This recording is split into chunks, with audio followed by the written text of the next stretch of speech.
हरिओम. श्री विष्णू सहस्रनाम श्रीराम कोल्हटकर यांनी केलेले निरूपण. मेधावी, उत्कृष्ट स्मरणशक्ती असलेली बुद्धी ज्याच्याजवळ आहे असा भगवंत. यात आपण असे लक्षात घेऊया की बुद्धीबरोबरच स्मरणशक्ती असणेही तितकेच आवश्यक आहे.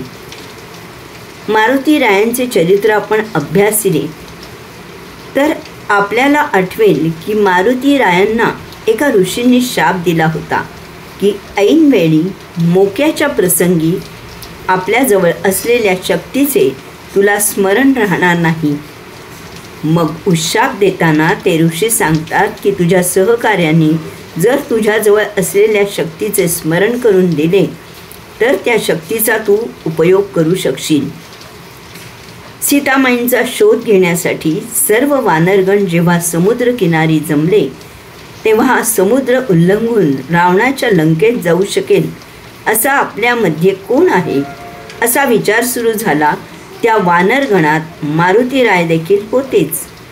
समुद्र ओलांडण्याची क्षमता त्यांची असून देखील तिचा त्यांना विसर पडला होता. दुसऱ्या वानरगणाने त्याचे स्मरण त्यांना करून दिल्यावर ते समुद्र ओलांडून लंकेत पोहोचले. हे सर्व आठवायचे कारण की स्मरणशक्तीचे महत्त्व किती आहे.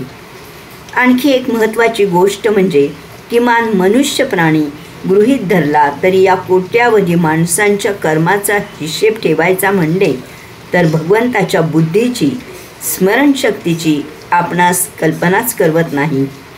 बरे, भगवंत नोंद म्हणून कोठेही कागदपत्रांवर नोंद देखील करीत नाही आणि एक वेळ आपली स्मरणशक्ती आपल्याला दगा देईल, पण या ईश्वरी राज्यात असे काही संभवत नाही.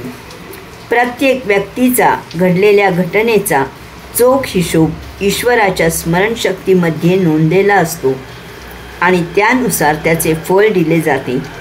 जितका म्हणून या सहस्रनामांचा आपण विचार करू लागतो, चिंतन मनन करू लागतो, तेवढे आपले मन बुद्धी आश्चर्यचकित होते, दिग्मूढ होते आणि म्हणू लागते, आलो शरण तुला. हरिओम.